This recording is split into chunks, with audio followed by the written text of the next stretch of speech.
Well, years ago, someone said you should invest in sports teams. This is back in 20, 30 years ago. I was in college, I think.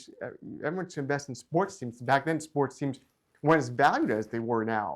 After the great financial crisis, a lot more jobs opened up, different types of jobs. I love when a student says, I'm doing mezz debt and doing preferred equity, I'm doing this. And I said, back in 2005, it was a loan and now the capital structure is a lot more complex now. I spoke to 30 different schools this past semester. Wow. And I sent 30 different schools. 30 different schools, either real estate clubs, finance clubs, business clubs, diversity clubs, business fraternities. And better reach out. People ask me all the time, why is getting a job harder than my actual job? Then I tell them, imagine being a recruiter. I wasn't always in executive search. I was an engineer, a broker, and then cold called my way to being an investor. And as I network with my peers in the industry, I found their stories to be fascinating. It's the people that make the industry special to me, and that's where I put my focus, the talent and the stories behind them. It's an honor to work with the elite executives, and I wanted to create a platform to put their stories on display for the world. Welcome to the Investment Committee.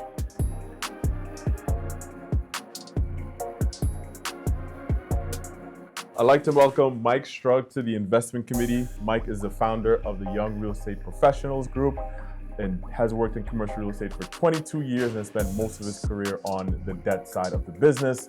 Mike is very passionate about helping college students and young professionals build solid careers in the space. He has mentored over 1,200 college undergraduate and graduate students over the past few years, and he has spoken at many business clubs, social fraternities, and college classes. Mike, welcome to the Investment Committee. Thank you for having me. Appreciate it. Nice. Mike, first, before we get started, I'd actually like to blame you for getting me out of the investment positions because I came to your networking events for when I first started working in New York, and I loved it. I loved the energy. I loved the environment. I loved meeting young professionals my age that are in the business, and I left there thinking I can network all day. I could do this again and again and again. And I was in an investment seat, and then being a recruiter now, it's like, now I get to do that. So I partially blame you. But good. Tell me, how did you get started with YREP? I started with the event. I just finished Columbia Business School. I was relatively new to New York. I'm from Houston, Texas originally, and networking wasn't a thing back then. It wasn't. Facebook wasn't a thing either. I mean, none of it. And I just became a lender at TIAA Craft Teachers. And I said, I need to meet people in New York. And I knew a lot of people from Columbia Business School. I knew a lot of people from NYU, now called the Shack School. I said, let's meet at a pub, Pig and Whistle, on the east side. And we're real estate people, let's get together. But we're the younger professionals, because there was a divide between the 20-something-year-olds and the 50-year-olds back then, it seemed like. So I got 50 people to an event. And every month since then, we've pretty much have had an event, except during COVID. Right. But even COVID, you were still over Zoom. In COVID, we switched to Zoom, and now we're back live, and it's great. So I felt there's a need in the city. I mean, New York's huge and great, and it's been wonderful. How were the events like back then, I guess, compared to now? Because now, networking is more of a buzzword in corporate. There's LinkedIn, there's all these, everyone sort of preaches it, but what was the environment around networking as a concept like back then? It was, early 2000s. Yeah. I mean, back then, actually, after the first year, if we would get below 220 people, I'd tell my wife, God, we had such a small crowd today. Now, if we get 130 people at a event, I say, wow, it's such a large crowd. So back then, there wasn't, in not a bad way, there just wasn't another game. There wasn't another game in town. There really wasn't a chance. Just a casual network. Our events are free to get in. You buy your own drinks, you buy your own food, and then once Facebook hit and once LinkedIn hit, and fortunately now in New York we have a lot of networking events, and that's great. We need it. It's a big city. We need it. Now our events are smaller, but it's still great. I mean, if it's 10 people there, it's great. Every connection matters. Every connection matters. Every connection's fun. And I just love meeting people. I love waking up on January 1st. It's my favorite holiday, New Year's Day, and say, I'm going to meet so many people this year.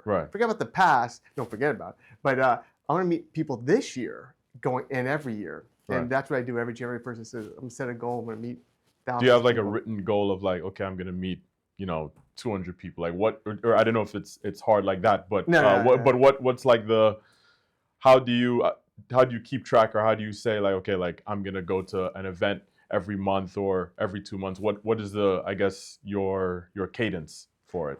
I try to go to an event like my event every month. I try to go other events in commercial real estate or even non-real estate every month. I go to webinars online. Now there's webinars and all that, which is great. And you meet people that way, or just meet people on LinkedIn. That's why I encourage students, young professionals. You can meet so many people on LinkedIn. It can help you with the job search, help you with your deals, and you find that commonality. I can't tell you how many people I've met just on LinkedIn, and then eventually try to meet in person too, and become friends because that's how we got to start. Because you're in the same field. What are the most frequent questions you see young professionals asking over the years, and has that changed over the years? Out of curiosity. Yeah, I think a lot of people come to me for career advice actually, and what's changed over time is that students or young professionals, because a lot of the people come to the events are the younger professionals, are a little more picky now. They're picky about, I have to do this. This is mainly commercial real estate though. Commercial real estate, I have to do this exact job, this exact job. Back then it was like, you get in the industry, whether it's commercial real estate, supply chain, finance, accounting, and you know you're gonna build your career, you start with a job and it's gonna build. Now everyone's a little bit more picky, but it's not a bad thing, I think. But I get questions a lot. The number one question I get is, what exactly should I do in commercial real estate? What exactly should I do in finance? How exactly should I network at the event? Should I talk to people? Should I bring a resume? But is that a result of the over competitiveness in the space and the over specialization in the space? Because back then, if you were in leasing, that meant you were just in leasing. You were you were in retail leasing, you were in office leasing. You were in if you were in leasing in New York, you could also be in leasing in Philadelphia and the whole metro area. Now you're only in office leasing in downtown Manhattan, right? Because there's so much competition. Or even just in interviews, just being a jack of all trades, even though back then it probably wasn't considered jack of all trades. But now being a master in an art is just more and more specified. So I think sometimes a lot of students, they get that advice, well, hey, you have to specialize in something. They try to get this notion that, okay, I need to block out everything else and hyper focus on one thing. But that could hinder people from putting blinders on could hinder you in your career at times. But I think that's where it stems from. You could And I try to tell students or young professionals or anyone, just think of a career. I mean, hindsight's 20/20. I'm older. I've seen different things, but just know you're going to learn a lot. Learning doesn't end at 22 or 23 when someone graduates. It goes on forever. You learn your jobs. You switch jobs. You learn about nationwide real estate. You learn about supply chain and operations. Whatever you do, and you learn every day. You're learning. Every day I'm learning. I don't have to read articles every day, but I do because it's fun. You want to learn every day. You're always a student of the market. You're always a student, and that's what I encourage students to do. Young professionals always network. Like I work at a job where I've been there 15 years and I don't plan to leave, but I network every day because, why not? It could lead to business. It could lead to connections. It could lead to a future job. You never know. Have you because if you started this 20, 23 years ago, are there folks that you met 2 decades ago that you've done business with now that you're still in touch with? How has those connections when you were younger blossomed now into your career? Yeah, I was just in London a couple of weeks ago and met someone. I had coffee with someone who I had met at an event 20 years ago. You just never know. It's fun to, you try to make a connection. You try to do business with them or not, or you just never know. I met someone one time, and then 10 years later, that connection helped me get the job, my current job. And it was 10 years before I met someone and we had coffee, and then 10 years later, just by me reaching out and saying hello to the person, 10 years later, that led me to my current job. You just never know. In every connection, I try to make every connection a positive connection. Yeah. There's a lot of different career verticals within commercial real estate. Why is it that acquisitions, for whatever reason, just takes the spotlight? I just hear it all the time. I want acquisitions. I could imagine you've probably heard the same thing. Why do you think that? Why do you think acquisitions of all the sort of career paths takes the spotlight a lot of times? Well, I think also, well, one reason is because a lot of people want to be an entrepreneur. They want to buy their own property. So they think, well, as a JOB, a job, you have to buy the property. You have to learn how to buy properties to be in acquisitions. But I've been in debt 23 out of my 24 years, I'd say, and I can buy properties tomorrow. I know how to buy. I know how to do I know how to do IRR analysis. The truth is, you could be in any. If you really do want to have your own investment company and buy properties, you could be on the debt side. You could be an appraiser. You could be a broker. You could be capital markets advisory. You could do whatever. You can do investment banking. There's brokerage. There's so many different things you could do. I think that just, when someone asked me the exact same question the other day, and I was thinking, I guess if you're 19 or 20, that's probably all they've been taught is that real estate means acquiring a property. Right. But the truth is, if you're a lender, there's so many great jobs. And by the way, the great financial crisis where I lost my job as a lender, a lot of us lost jobs. Yeah. That actually opened the door in hindsight to a lot of jobs, capital markets advisory and mezz debt, and that's what's going on right now. Yeah. And through private credit and now post-COVID. See, when COVID hit, when the pandemic hit, I said, what's going to come out of this? The term private equity is now a very used term, sometimes overused term. Private credit. And I love that. I love things change. I think after the great financial crisis, a lot more jobs open up, different types of jobs. I love when a student says, I'm doing mezz debt and doing preferred equity, I'm doing this. And I said, back in 2005, it was a loan. And now the capital structure is a lot more complex now. Yeah. And that's where the debt side, that's where the activity is now. Just from a recruiting standpoint, that's where the action is happening. That's where a lot of demand is. Debt asset management, special servicing, buying these notes at a discount. That's where a lot of the capital is being raised. That's where institutions are focusing their fundraising efforts for. I think it's a very, very exciting time. So it's a similar thing, probably not as the type of environment that the GFC was. I think one thing I think compares to that. I can only imagine what it was like. Losing your job and then going through that. What was that like? I mean, that was much worse, great financial crisis, than COVID and certain types of jobs, because a lot of New York jobs were lost. New York City jobs, it's a finance capital of the world. So a lot of my friends lost jobs. A lot of people I knew lost jobs. But we all recovered. We recovered from 9/11, great financial crisis, COVID.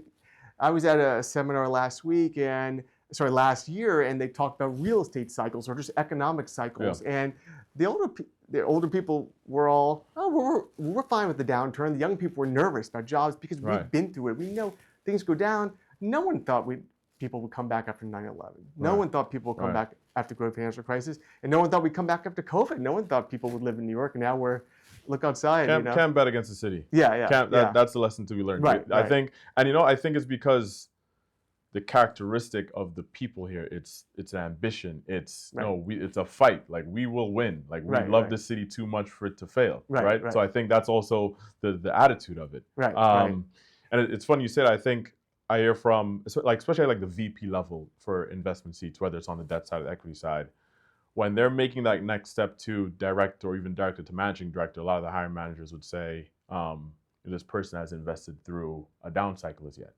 Right. And so that's a very important experience for mid-level professionals to get right now, because investors look at the managing directors thinking, my clients are looking to see if our investment committee has invested through a cycle, has had probably negative returns and had to learn their lessons from that. They want to see a little bit that you've been through a little bit of pain, because it's a 10-year commitment. So I think that's part of it as well. The 25-year and 35-year vets always like to remind the young professionals, hey, you haven't we've seen this, and and just I've lost my job a few times in my life, and you just keep networking. Once you lose a job once in your life, you will always network. I always network. Every day I try to reach out and meet people, because once you lose your job once, you just never want to go through that without having that network there. I'm comfortable that if, God forbid, I lose my job, there's 800 people, at least me, that could at least email right now and say, you're looking, just in case. So it's always good to always encourage students, if you have a job offer, let's say an internship offer, or you get a full-time offer, and sometimes they get them early, like 6 to 12 months early. I said, keep networking. Why are you stopping networking? That could get rescinded. That may not be your full-time job. Always Right. keep networking. Right. You never just, you can't settle. Right. You know? What I say is you should always try to find, try to find people that are at your level in similar firms, at least, twice a month. Yeah. If you could, because if you do that 2 times a month, that's 24 people in a year, that especially in a city like New York that has a large industry. You could find that by the time you're 5 years into your career, 10 years into your career, when you're probably looking for opportunities or you're trying to start your own firm, for example, you have people that are at your level that have gone through their own paths, that you can communicate with, that you could bounce ideas off of. It's unexplainable. And that's why it's good to go to networking events where it's the young real estate professionals, where it's Urban Institute, wherever you go, because you meet people, you get to know people, you get practice meeting people. I don't set an official goal, but I always try to go up to people who I don't know at the event. So say, hi, I'm Mike Strug. I'd like to meet, what do you do? What do I do? And just I think people get nervous with the approach, right? That it's a little awkward. It might be people are a little shy sometimes. Even if you're an extrovert, sometimes it might be a little bit uncomfortable. Right. Just going up and introducing yourself. It's not a science. It's not. It's more of an art than a science. But it's just introducing yourself and then taking the conversation from there. There's nothing to specifically. Oh, we have to talk about this, and sometimes you don't have to talk about business or work at all. You just meet people. I think that gets lost. I think people say networking so much. It's almost like could be this formal thing when it's really just being friendly. And It's like when I go to a networking event now, I try to meet new people. I try to meet everyone, and I like to circulate the room. And I don't have to talk about. I don't go into depth on what I do at work and that. I say, let's talk. We talk. Whatever, talk sports, whatever, and then let's hop on a phone call in 2 days or next week, and let's change it or LinkedIn or whatever. Follow up, and then we'll talk about what we do. It's too loud here, So I try to meet people, and then have a follow up connection. That's important as well. Like following up, staying in touch. That's everything. Have you, with the amount of young leaders, professionals you've mentored, seen over the years, have you ever met a young professional and said to yourself, wow, this person's going to be great? Absolutely. Like this person, there's something different about this student, this professional, they're going to be amazing. And what qualities did they have? When you see those students, what is it that sticks out to you? That's a great question. I had a coffee with someone, a phone call with someone a couple of weeks ago, and I said, I remember when you were in college, I said, you're going to be a star. And, and he's probably 25 now, and he's crushing it. And first of all, they're just driven, they're passionate, they're excited. They're truly willing to learn, and not just. I don't mean learn. I don't mean just cash flow modeling. I mean that's one part of any industry like finance, but just willing to expand the network. They learn a lot. They're networking. They just have a certain passion, and it's hard to explain. And I can tell it just. They know companies, they know different parts, like in commercial real estate, they know the data, they know equity, they know the different sides, and they just learn, and they're always reaching out and learning, and I can just tell that they're going to make it. I like that's why I encourage students and young professionals to always be readers.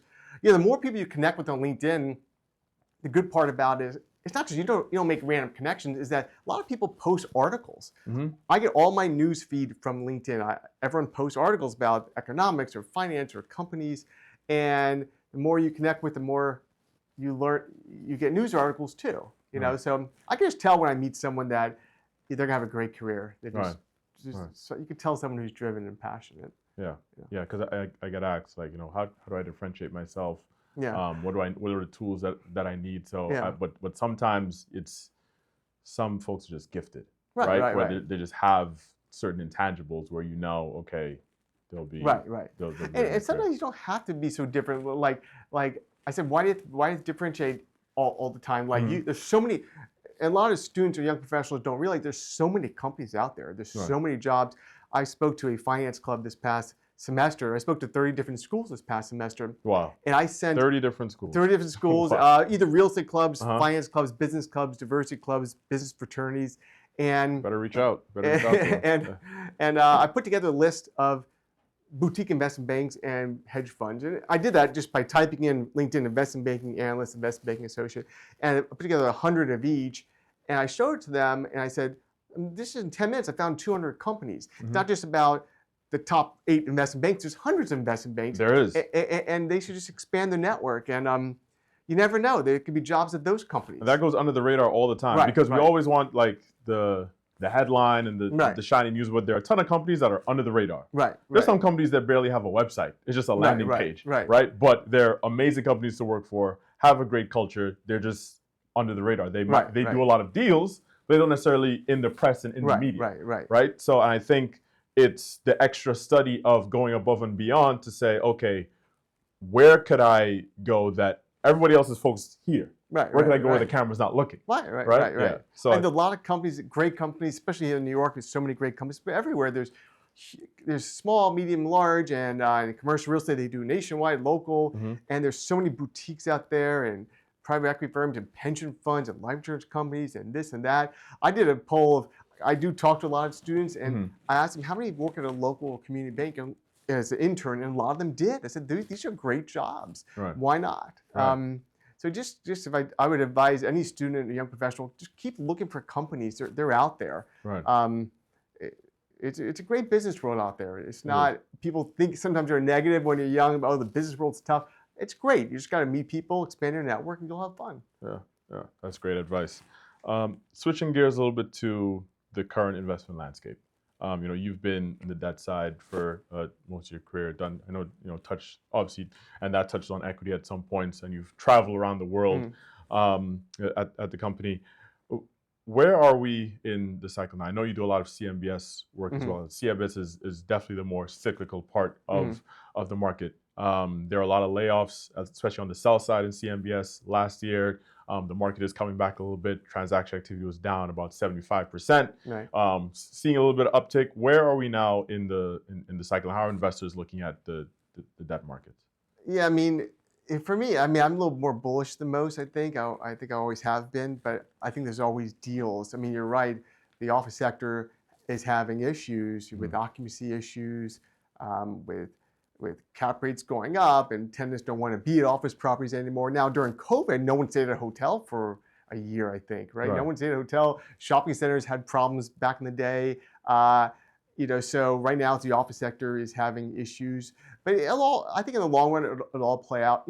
Properties don't go away unless there's a fire or I mean, really, they don't physically go away. So there's going to be opportunities. A lot of properties, I think, and I just read an article a couple of weeks ago about there's so many properties out there that need financing, that need to be refinanced, that need to be bought and sold and brokered, and that's going to happen unless there's just properties destroyed. So there's going to be a lot of opportunity in the near future. Maybe it's at a distressed price, in my opinion. Maybe it's at a lower loan amount or distressed price, but there's going to be opportunities to buy. And once there's more acquisition, then there's more debt, then there's more appraisers, then there's more environmental studies, more brokerage opportunities, more recruiting opportunities. It's gonna get better. It just has to take a little time.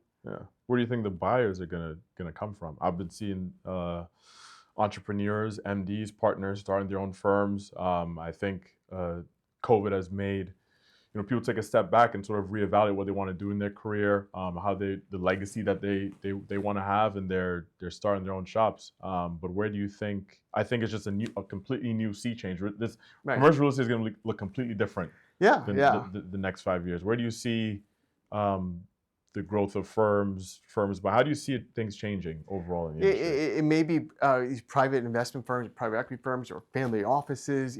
They may take the stage. Maybe foreign companies will come here, and foreign funds will start buying more properties here. It's been interesting. I really don't know.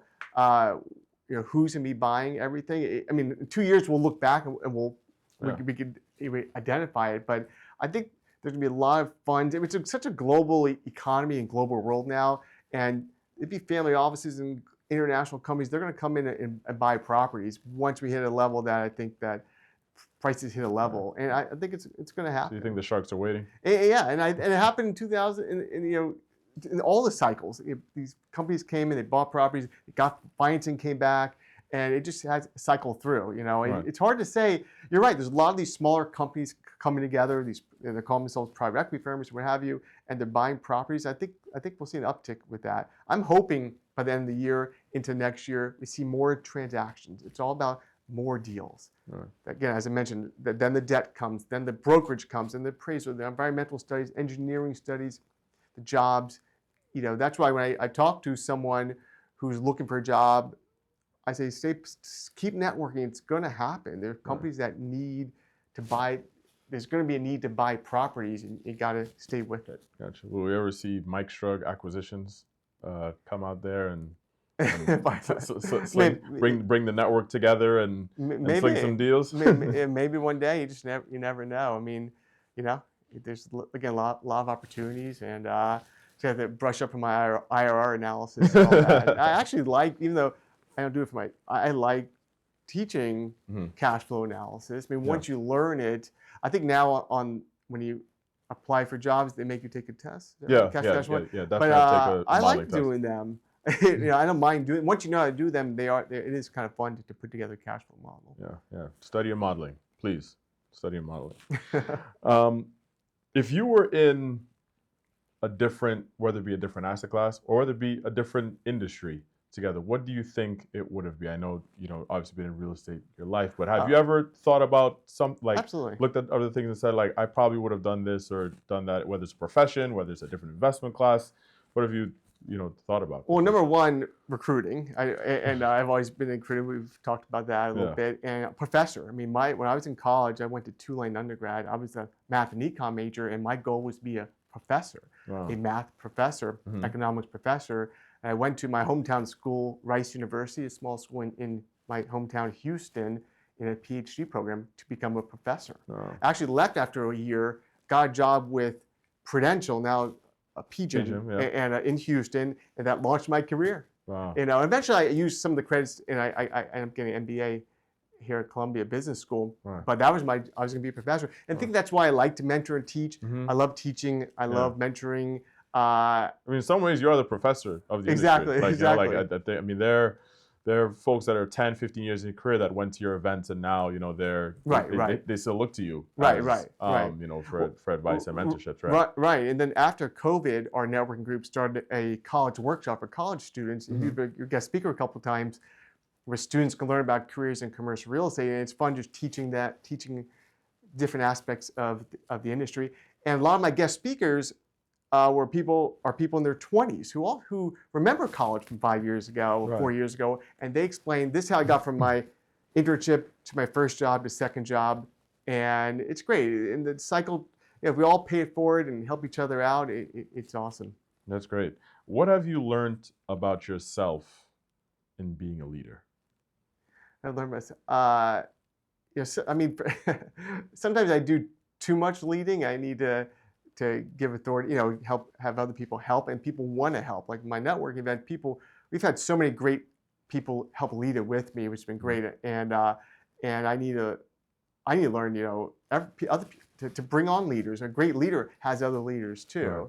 But also, I think it's important to be the example for people. Like, if you want people to work hard, work hard. When you pay it forward, they're going to pay it forward. I can't tell you how many people have sent me a text or email, whether it's a young professional or student or colleague, and they said, Mike, I'm helping someone else.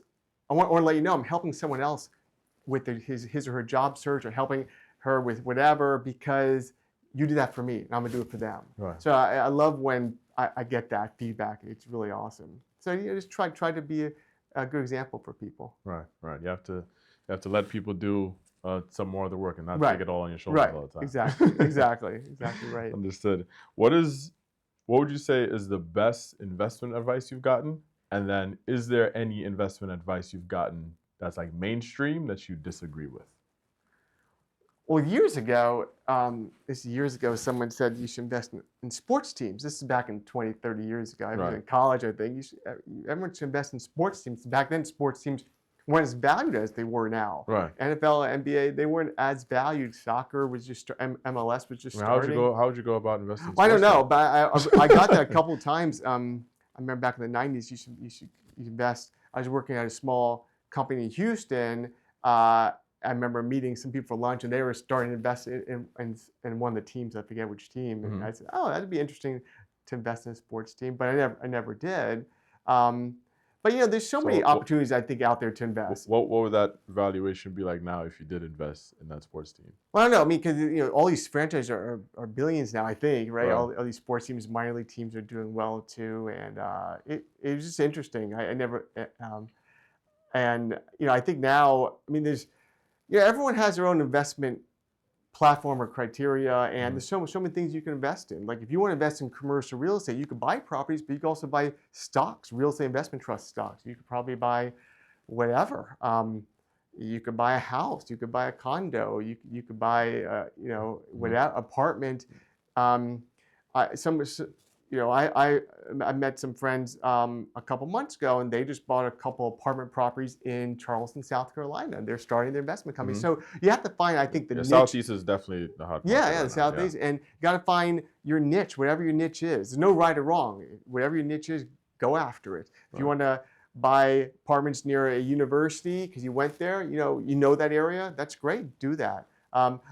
I don't know what exactly advice to give people, but just find something you like and you can be passionate about it. Yeah, because I think that's what it is. Like when you find a niche, then you can be an expert in it, right. And that's the delta, right? For against your competitors, because you could understand the risks more than a layman could, because you've been in this market, been in this niche over and over and over and over. Right. Yeah. So, well, like if you invest in the shopping center, in the retail sector, you don't like retail, but you want to be something you're passionate about. Some people are passionate about the hotel sector, and you go with it. Whatever it is, and that's why it's so great. The business world, there's so many different things you can do and invest in and get a job in, and there's no right or wrong.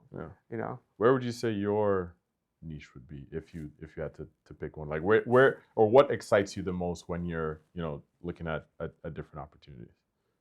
Well, I read a lot. So I read a lot of articles about student housing recently. It was a positive article about some of these schools really need housing. I forget where I read it from, and it's true. I mean, I think the opportunities building or developing or buying apartments near universities seem like a great opportunity, because a lot of these opportunities are growing. They don't have enough housing already, in dorm housing, and there's, and I've noticed that different universities have gone by. I love looking at the different apartments in the area, and just seeing the development of it. It's great. I've always thought that that's a pretty cool niche. I haven't invested in it, but I've always been kind of fascinated with student housing. Yeah. And this is not only in America. I know you've traveled the world a little bit in investing across Europe. How would you say the landscape is internationally in commercial real estate versus in the U.S.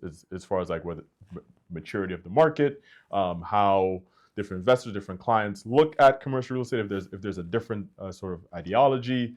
Obviously, cultures are different, and a country's culture is big on the real estate laws are different. What's that like? I know you've gotten a small sample size of that. A little bit. I mean, I haven't. All the real estate I've done has been in the United States, but I was just in England a couple of weeks ago, and I saw a lot of cranes. I always notice cranes. When I go to any city, I say, are there going to be cranes here? Like, cranes developing. In London, there were a lot of cranes. So they're building. And I asked some people about that in real estate. They said, yeah, it's different. There's a lot of redevelopment going on in London. Redevelopment. Kind of New York, it's hard to develop, but it's easier to redevelop. And I think I'm just fascinated by cranes in different cities. I went to Austin, Texas, a couple years ago. Blowing up cranes everywhere. Even New York, we see cranes. So that's what I look for when I go to a city. Are we seeing building? Is it pro-growth? Are people moving there? How's the population? Because once the population increases, then comes the multifamily and the shopping. And by the way, when I speak to a student or young professional, I always tell them, go to your nearest shopping center and tell me, are there houses around? Are there apartments around? Like, is the parking lot full? Like, why is one vacant? Why is a vacancy here and not here? If you ever want to if you're a student and don't know how to analyze a property, go to your local neighborhood shopping center. Why is Michael's next to the fitness store? And why is a Blaze Pizza near here, and why is the parking lot not full right now? And is there a good ingress? Is there a street light that goes into the parking lot? Right. You know, and go on a weekend, and you could do why a is there a whole. Starbucks in every corner in New York? Yeah.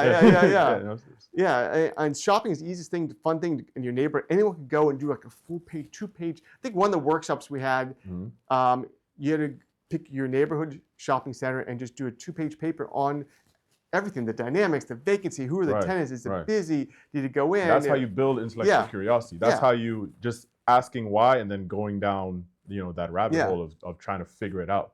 That's why I tell people, go ahead. No, I was saying my first day in commercial real estate, my first job, I was with Prudential, and they flew us up to, back then it was Parsippany, New Jersey, I think, and first day on the training, we went to the Short Hills Mall, famous mall in New Jersey, and we talked about vacancies. Why is there vacancy on third, second floor, and first floor, and why is this tenant? That's exactly what we did on the very first day, not the second day, the first day. Yeah. We just walked around a shopping center and talked about real estate, and that's why I love telling students, young professionals, you should do that. I love walking New York and just. I'm just not walking. I'm looking at the buildings. Right. You're wondering who's in there, or you just read on the article that you saw on LinkedIn. This law firm took 3 floors. This private equity firm took 4 floors, and just understanding the dynamics of a neighborhood. When you can master that, and you could go anywhere and apply the same skills. Right. Like in London, I was walking around looking at different retail and shopping departments, and I love doing that. And people say, why go into commercial real estate? I say, why not? That's all I know is real estate. It's an asset. It's not a widget. It's like you say in economics, it's a real asset. And it's surrounded by people, right? And you learn consumers and consumer psychology through the real estate. Right. So it's all of those dynamics as well. No, I mean, I like everyone likes their own sector. I like the retail sector the best. It's my favorite thing. But it's all great. There's so many great things out there. Yeah, no, I love that. I mean, Mike, I feel as though we probably talk real estate all day, and and we have. But no, I appreciate the time that you've taken to be on the show. This was amazing. Stay tuned for the next episode, and thank you for being on the Investment Minute with me. Thanks for having me. Thank you very much. No problem, man.